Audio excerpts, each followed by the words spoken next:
Hello dear learners, I welcome you all to the today's video lecture on CNS stimulants. In CNS stimulants, we have already seen the topics such as what are CNS stimulants, the introduction, classification, how the nervous system is basically classified into. Then we have seen the caffeine structure, the derivatives from which the caffeine is derived, its chemical name. So from exam point of view, the caffeine is really very important. In exam, the caffeine structure, chemical name, properties and uses on which the question is asked, and extra amphetamine uses are asked. So we will go towards the properties of caffeine now. Properties of caffeine, as you can see here, the properties are: it is white crystalline powder, it is bitter in taste and odorless. So as you all know, the taste of coffee is bit bitter, so it is bitter in taste, odorless, and since we are talking about the xanthine, it is white crystalline powder. Then it is a methyl xanthine alkaloid. So in the structure we have seen the detailed meaning of this, that what do you mean by methyl xanthine? Since the caffeine is derived from xanthine and xanthine is derived from purine, since it's a derivative of xanthine, and which derivative? It is a methyl derivative of xanthine. So it is called as methyl xanthine and it is derived from the natural source and it is an alkaloid. So it is methyl xanthine alkaloid.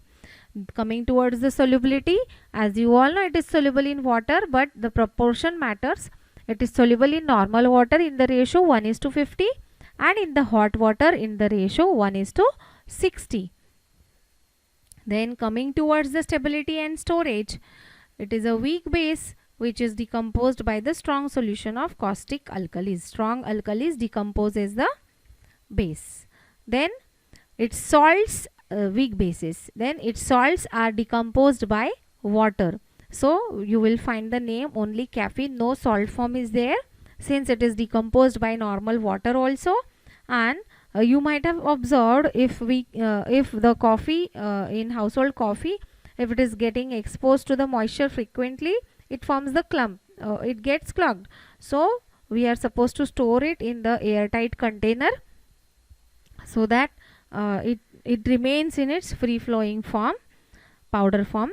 Then coming towards the uses, in xanthine heterocycles, if you will see the uses, that caffeine, the physiological actions of all the methyl xanthine alkaloids are same, that is caffeine, theophylline and theobromine are almost same.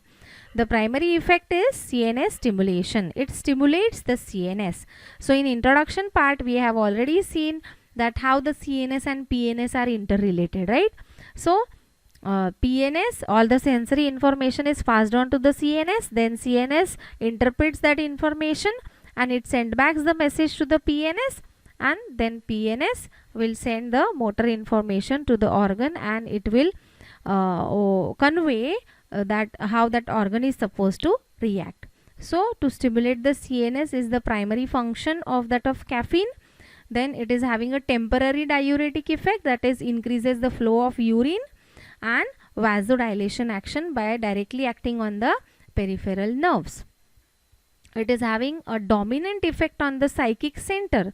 So as you all know, when we have the coffee we feel relaxed, we feel like tiredness feeling is lost, and if we are having headache due to fatigue, it is also again getting relieved.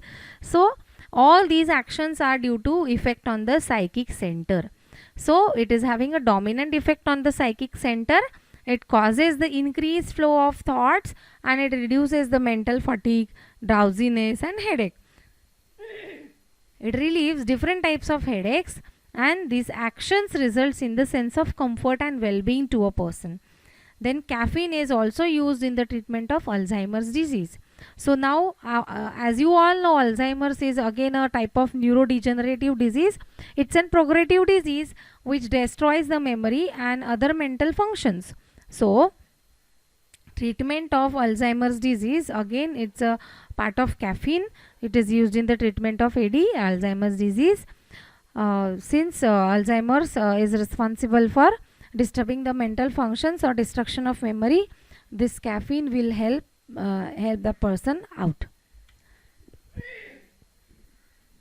Next, if you will see again, as we all have seen that fatigue gets relieved, so it will relieve the muscle pain up to 48%, which is caused due to the workout. So it relieves the post workout muscle pain by up to 48%. Again, it can ease the depression. So it is used in the treatment of depression also. How? Because it increases the dopamine concentration in brain. So as we all know, dopamine is a neurotransmitter. In layman terms, it is also called as feel good neurotransmitter. That means when we are hungry and when we have food, we feel satisfied. So it is a feel good type of neurotransmitter. Whatever all the activities we perform and we feel satisfied, so it is because of due to the release of dopamine in the brain. So in layman's term, it is also known as what? Feel good neurotransmitter. So as the name feel good neurotransmitter, it is associated with the happiness actually. So it is like used in the treatment of depression and certain diseases such as Parkinson's. So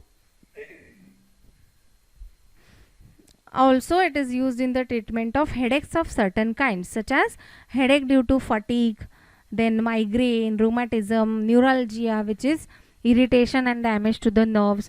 So all these type of headaches are getting treated by the caffeine. Then the last sentence is it is given in the combination with analgesics such as phenacetin and aspirin. That means the next part which we are going to see is the official preparation.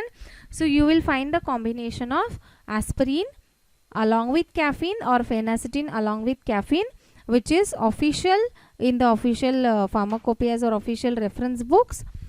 So these dosage forms are designed in combination with analgesics for the better action.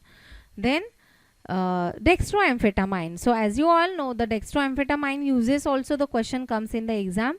So again it is having the same actions, but it is a bit different than caffeine. Why it is a bit different kind of drug or different kind of CNS stimulant, you can say?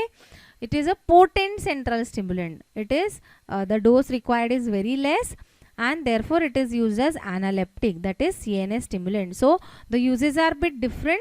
As you can see the highlighted names, that is cataplexy, anorexigenic effect, and during exams it is used.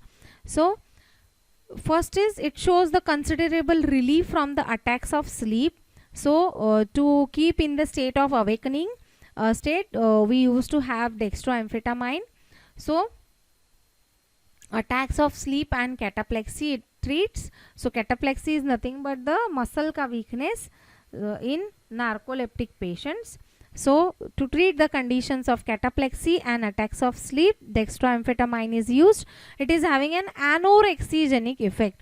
Anorexigenic, if you will split the words, orexigenic. Now orexigenic means to stimulate or hunger producing, and anorexigenic means since it is opposite, and means absence, so it reduces the appetite.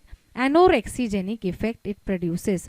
We don't feel hungry, and because of which we keep in the state of awakening, and it is also used in the management of obesity. Again, it is used by the students during the exam period as per pill to remain in the state of alertness or to make the person awaken or alert. So these are the uses of dextroamphetamine: cataplexy, anorexigenic effect, and per pill used by students during exam to keep in the state of awaken or alert state. Coming towards the official preparations of caffeine, as we have seen the last statement that it is used in the combination with analgesics. So the first preparation goes like this: aspirin and caffeine tablet. So it's a combination preparation. Caffeine is combined with the aspirin, which is analgesic. Aspirin and caffeine tablet, the dosage form is tablet form, and it is official in the British Pharmacopoeia. So the official preparation is aspirin and caffeine tablet BP. And the next is in the combination with iodide. So caffeine iodide elixir, and the dosage form is elixir, which is official in BPC, that is British Pharmaceutical Codex. So these are the official preparations. Coming toward the brand names, the brands are Cold Act Plus, Cold Off, Nescold, Sinarest, and Paramol C. These are the brands. So official preparation and brands as such, they are not asked in the exam, but since the caffeine is the major drug, we cannot leave that part also. So we finish with the caffeine and dextroamphetamine. With this, I thank you all.